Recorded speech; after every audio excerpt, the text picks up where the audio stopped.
Welcome back. I'm Mike Bowen, the co-author of We Found the Lost Sand Creek Site. In the last video, we talked about combatants at Sand Creek. So if you did not see that video, I'll have the link in the description here so you can go check out and learn about combatants at Sand Creek, because that's a very important component to understanding Sand Creek. But I think it's also important to just explain, as we're talking about the lost Sand Creek site. So we're talking about finding the real location of Black Kettle's village and the running battle areas at Sand Creek. But it's important to understand, how did Sand Creek get branded as a massacre? How much of that is true?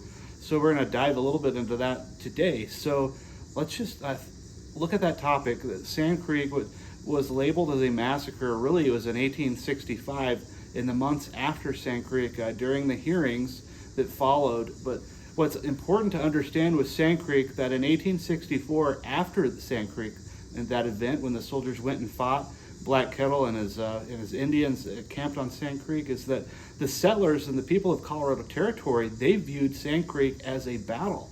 In fact, it was a celebrated battle in Colorado Territory and printed that way in the local papers in Colorado Territory. The Sand Creek Massacre moniker comes a little bit later, and that comes back from the papers back east that started branding it as a massacre due to Lieutenant Colonel Sam Tappan. We'll get into him in just a few minutes, but we need to understand that Sand Creek locally was a celebrated battle. It was not called a massacre. In fact, the citizens of Colorado Territory were quite relieved that the soldiers came to help and help them as far as coming to their defense, that they were under constant attack, the settlers of Colorado Territory, in the spring and summer of 1864. And the warriors that were actually in Black Kettle's village at Sand Creek, they were not off hunting. They were there in the village, and we know this from eyewitness testimony, including George Bent, that the warriors were there and the soldiers went to go fight and help the settlers of Colorado Territory because of everything, all the destruction and death that they were causing. And this was from many pleas of help from Governor John Evans of Colorado Territory. And so he made many pleas for help, and the Colorado Third was assembled, and they, nearing their end of their 100 days of service, they went to Sand Creek to fight the Indians. So in Colorado Territory, it was a celebrated battle, and that's just important to understand. In fact, when you look at Sand Creek branded as a massacre, very few of soldiers that were at Sand Creek, very few even referenced or even called it any kind of a massacre. And those associated with Sand Creek that did call it a massacre had motive. One of those was a man named John Smith. He was an Indian trader and interpreter. And another was a man named Lieutenant Colonel Sam Tappan. And he was furious with Colonel Shivington, who received a military promotion over him. It's important to understand a little bit of context with Shivington and Tappan. As Shivington went into the military, he went in, he had no military experience. He went in as a major to lead soldiers at Glorietta, and his huge victory gave him a promotion. He went from no military experience to major to colonel in just the matter of a few months. He skipped lieutenant colonel, and this made Lieutenant Colonel Sam Tappan furious. And we get this information straight from eyewitnesses, including a man named Irving Halbert. And Irving Halbert was a soldier at Sand Creek. He knew Shivington, he knew Shivington's character, and he wrote about this in books that he had published about Sand Creek and the Indian wars and the warriors out raiding and terrorizing settlers of Colorado Territory, even starting in 1863. But Irving Halbert talked about this from Lieutenant Colonel Sam Tappan just having a pure hatred for Shivington. He was passed up in promotion, and he vowed to get even with Shivington. So he had motive in branding Sand Creek as a massacre. So how is Lieutenant Colonel Sam Tappan, how is he important to the Sand Creek story? What does that have to do with anything? Well, Sam Tappan was the guy that headed the hearings that followed Sand Creek. He was the guy that led the hearings. And it was, we put together a commission that worked for him, and they had their minds made up before hearings were even taking place. In fact, in the hearings at Denver, Colonel Shivington was denied witnesses. Why would you deny someone witnesses? There's only one reason for that at all, and that would be to stack the deck. You would deny someone witnesses so they don't have an opportunity to defend themselves. That is not the American way. We see this happening in today. with President Trump. And not to get political, but that's the truth. And Trump has been, just attacked all the time, and he's had to defend himself. And Colonel Chivington, the similarities are almost uncanny. They're almost just parallel similarities. The hearings at Sand Creek and what President Trump went through with the January 6th Commission. It's important to understand that there was a reason why Chivington was denied witnesses. There's a reason why information, important context with January 6th was left out. We have to look at Sand Creek through the lens of the day of 1864, not through the lens of 2025. We have to know that, at the time, there was all of this raiding and terrorizing and killing white settlers and scalping the Indians. They were scalping their white enemies, and they were taking white captives, and many captives were killed. Many of the captives were treated terribly. And so it was this destruction and death and havoc they were wreaking across the territory of Colorado that caused Sand Creek for soldiers to go to Sand Creek and to fight back. Sand Creek was not a starting point for any Indian war. Sand Creek was simply fighting back and fighting on behalf of the people of Colorado Territory. So we know that Sand Creek was just simply branded as a massacre for political reasons. Sam Tappan had motive. John Smith had motive. He was an Indian trader and interpreter. And John Smith, he was out at Sand Creek. He was an eyewitness. Sam Tappan was not at Sand Creek, not an eyewitness, but the Indian trader John Smith was. But what happened at Sand Creek, what gave him motive, is that John Smith was out there trading with the Indians, and he had a bunch of buffalo robes with him. And the buffalo robes were confiscated by Chivington soldiers to be used for the purpose of the hospital there at Sand Creek.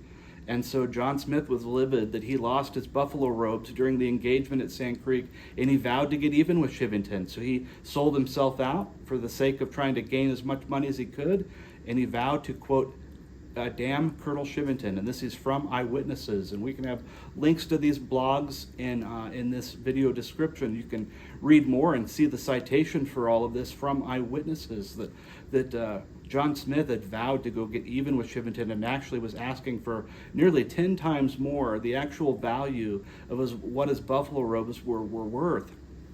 He was, clearly a very greedy person, and in fact, John Smith's son was killed the day after Sand Creek, after the engagement.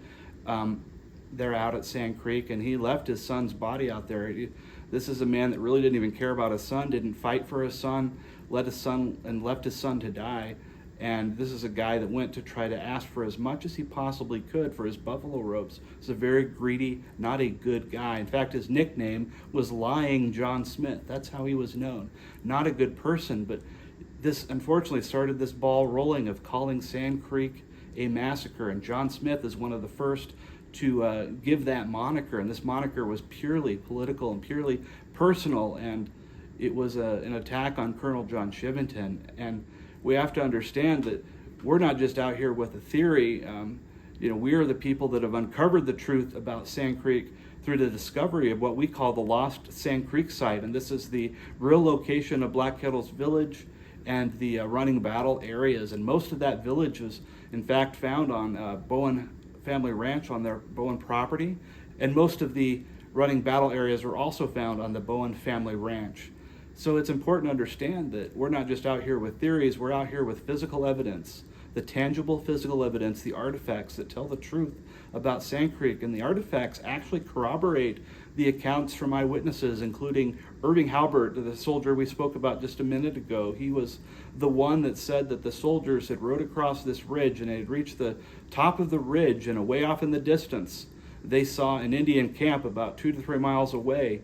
And this is what gave some of these big clues to give my parents and my dad a place to search with a metal detector on the family ranch, knowing that, according to Halbert, this all started the village started over a mile and a half, almost 2 miles up the creek from the bluff at what is the National Park Service site. So they had a starting point based on this bluff.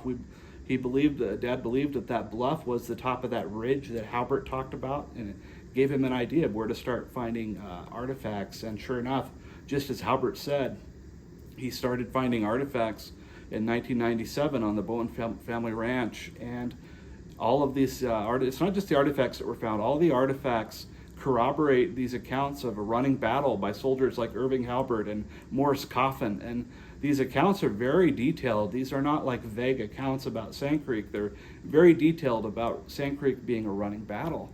And it's not just the artifacts that were found, as where they were found.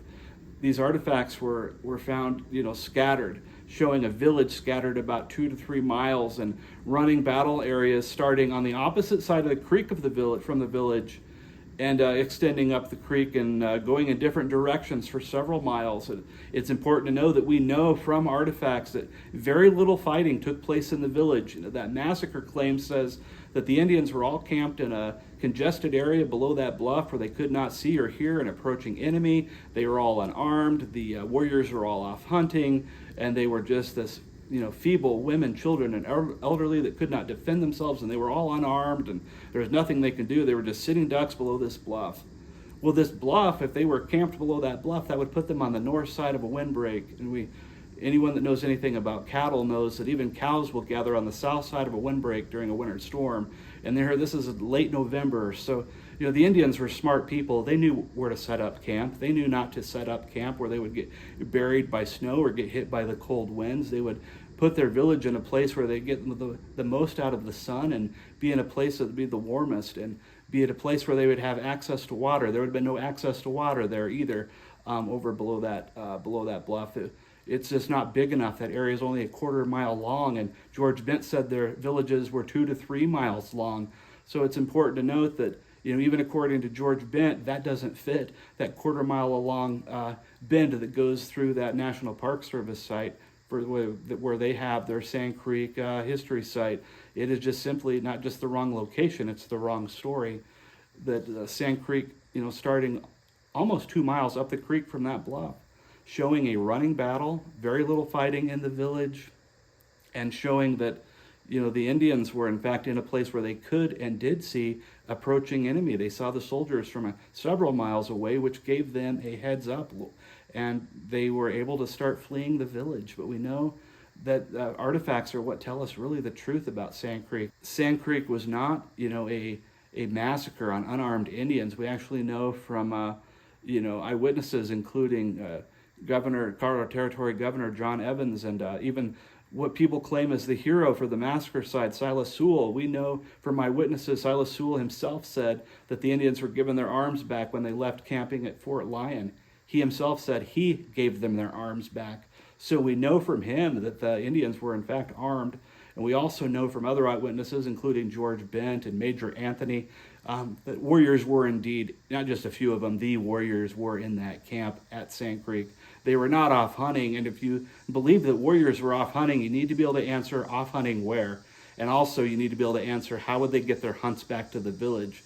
Because in reality, they would go hunting really close by to a village. They wouldn't get very far away to do any hunting. George Bent talks about this in a letter to historian George Hyde. He talks about them at a place they were camping, not at Sand Creek, but somewhere else, but where warriors were close by, and where enemies were getting close, the warriors ran back to the village. This is straight from an eyewitness. George Bent was there. None of us were there. And we know from eyewitnesses the warriors were in the camp. They were all armed. Major Anthony even said he saw 100 warriors, or at least 100 warriors in the area he was at. And we know from artifacts that this stretched over several miles. And so Major Anthony seeing 100 warriors in one small area, that there's going to be more warriors elsewhere. And George Bent even said that the warriors fought off soldiers until the Indians could get into rifle pits. And so we know from another eyewitness that's in another spot on Sand Creek, saying that warriors were fighting off soldiers. So the warriors were, just like the village was spread out, the location warriors were in, they were spread out as well. So we just know this from physical evidence and from eyewitness accounts that no, it was not a defenseless village of feeble women, children, and elderly. They were warriors in the camp, and they were all armed and fighting. We talked about that in the last blog about combatants. So I'll let you watch that video to get more information on that. But the Sand Creek moniker was purely political. It went from being celebrated as a battle to Colorado Territory, where the people were very familiar with what happened, to then back east being branded as a massacre in the newspapers because Lieutenant Colonel Sam Tappan had access to the newspapers back east. So he was able to get the stories published that he wanted. That should seem pretty familiar to what's happening today too. This should be a wake-up call that what we're seeing happening today is not new. This happened in 1864 and 1865 with rebranding Sand Creek. It was very political, except the difference is that Colonel Shivington didn't have the internet or didn't have an outlet really to defend himself. He had, released some documents, and he testified in certain places during the hearings. He was able to bring in witnesses, but he was denied witnesses completely at the Denver hearings. And there's a reason for that. That was not happenstance, and it was not happenstance that Sam Tappan was the one leading the hearings. This was a guy that is known as Shivington's arch enemy. He had it out for Shivington, and he was going to make sure Shivington fell and that Sand Creek was doomed, just simply because of politics. Another point that's important is that some people will say, well, Sand Creek was a massacre because, they were all under the protection of the flag. This was an unprovoked attack. And we know from Colorado Territory Governor John Evans that this was not an unprovoked attack.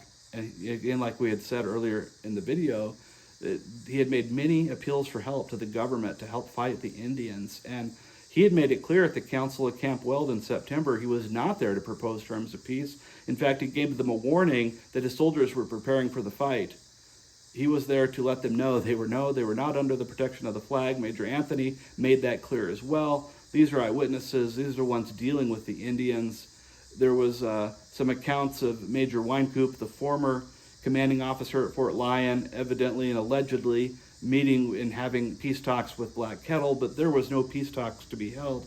Wynkoop did not have that authorization. In fact, he undermined his commanding officers in doing so, and he was removed from his post at Fort Lyon, and Major Anthony took command of the post November 2nd, 1864, and he made it clear that there was no protection, there was no guarantee, there was no promise or anything of the such giving the Indians any sort of sense of protection. So that alone, whether there was a flag flying or not, that is also unverified. George Bent said he saw a flag, but he did not specify.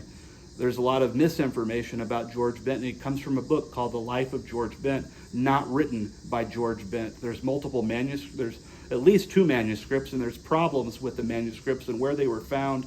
And in fact, you can flip through that book and you're not going to find citations to George Bent's letters. George Bent didn't write any books. George Bent wrote letters to historians while he was working as an Indian agent in Colony, Oklahoma, and this was, around 40 years after Sand Creek.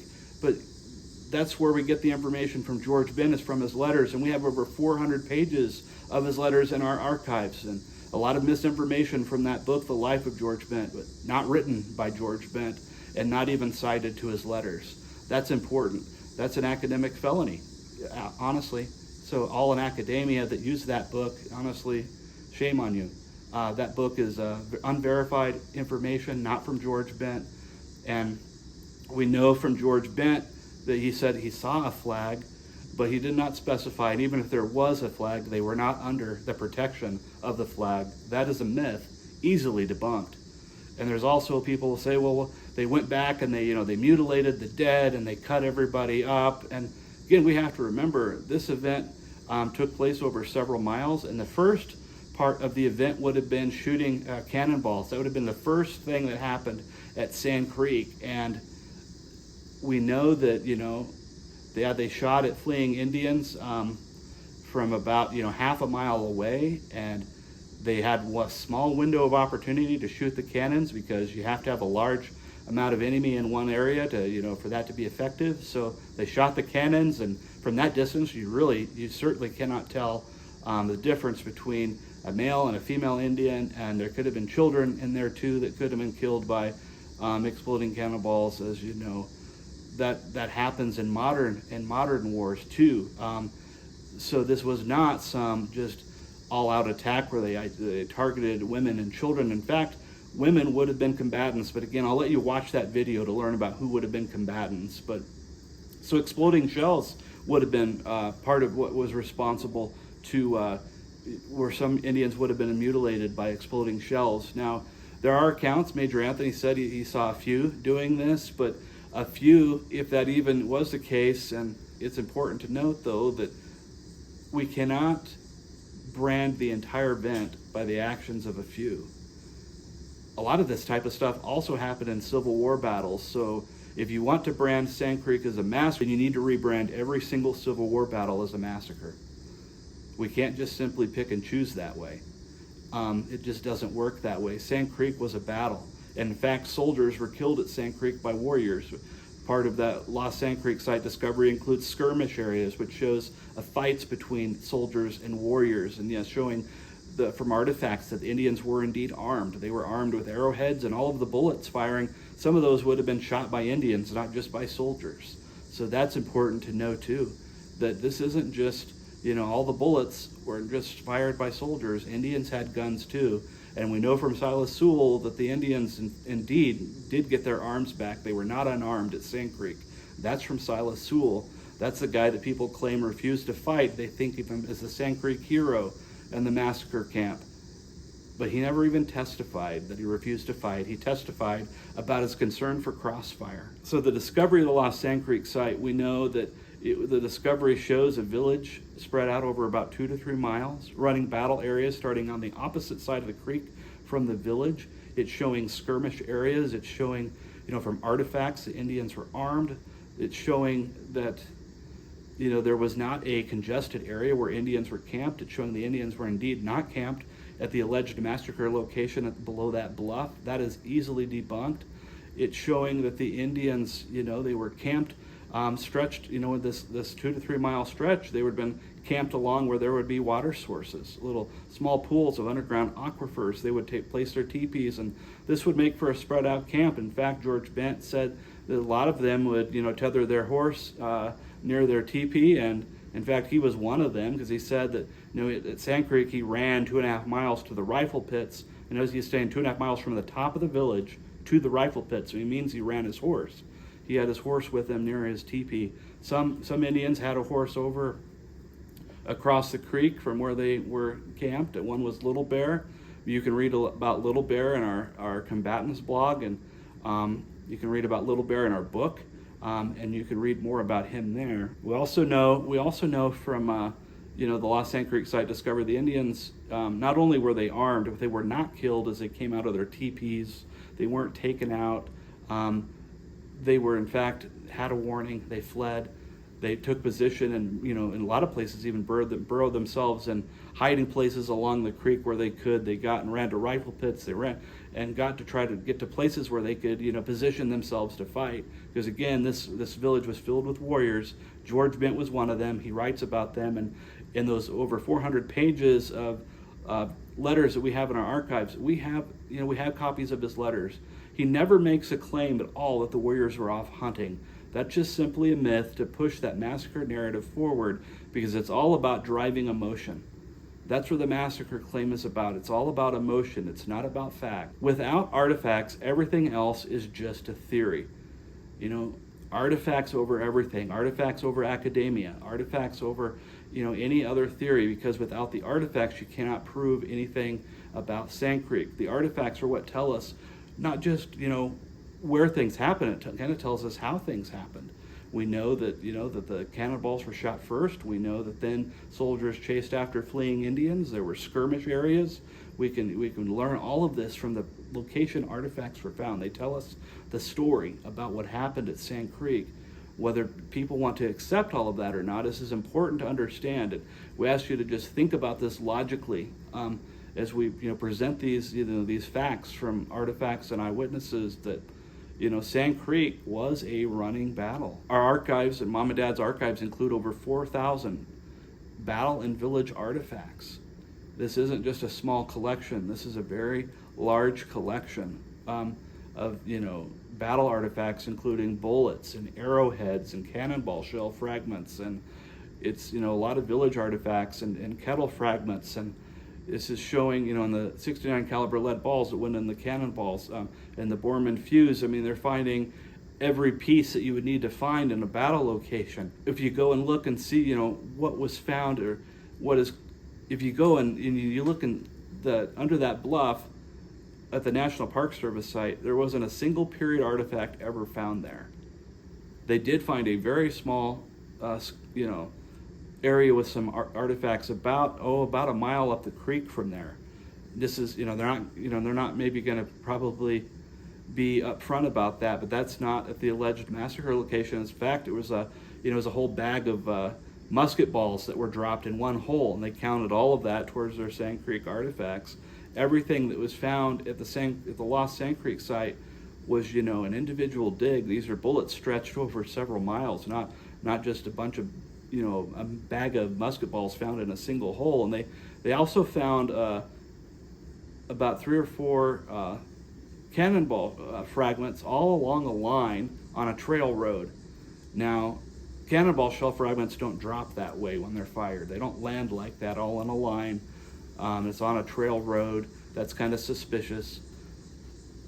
They were probably dropped there, more than likely. Probably picked up at some point on the Bowen property, and then just dropped. It could have been the Boy Scouts in 1937. They had performed a reenactment out there below that bluff about Sand Creek, and it's possible someone was out walking around, picked up the cannonball shell fragments, and just they couldn't take them with them. They just dropped them. Who knows? They were picked up and dropped there at some point. But they didn't find any substantial battle areas. In fact, the small area where they found some artifacts was because of the help of my dad, Chuck Bowen, who had already documented his discovery, and he let the National Park Service know, hey, this is where I found artifacts. This is where I believe you could also find some artifacts, because it matched up with what he was finding. It was just not on Bowen property, so he let them know where they could find some artifacts. They sure did, and they had refused and still refused to give him credit for the discovery of the lost Sand Creek site and for helping them find the few artifacts that they did. It was all documented. He showed them a VHS tape about his Sand Creek discovery and showing them where they could find artifacts, and it definitely led them right to where they did find some. And part of that was probably included what would be the Arapaho camp, and possibly what was used by the soldiers as the hospital after Sand Creek. I can't overstate this, that the research that we've done with the lost Sand Creek site and the discovery of over 4,000 battle and village artifacts truly tell the truth. We've uncovered the truth about Sand Creek, and we've been researching and searching for artifacts, with Dad doing his first Sand Creek tour in 1970. I mean, we've been at this in our family for over 50 years with an interest, and he's had an interest since he was a kid in Sand Creek. So we're truly, no one has done more research about Sand Creek than us, and no one has found physical evidence like we have. Nobody else has, got the intel on Sand Creek like we have. And so we encourage you to read our book, We Found the Lost Sand Creek Site. You can learn all about this discovery and learn the truth about Sand Creek. And it's so important to understand truth, because what we're told sometimes isn't always what is real or what is true.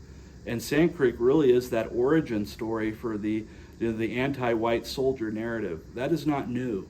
They've been chipping away at this anti-soldier narrative for a long time. And Sand Creek is the origin for that.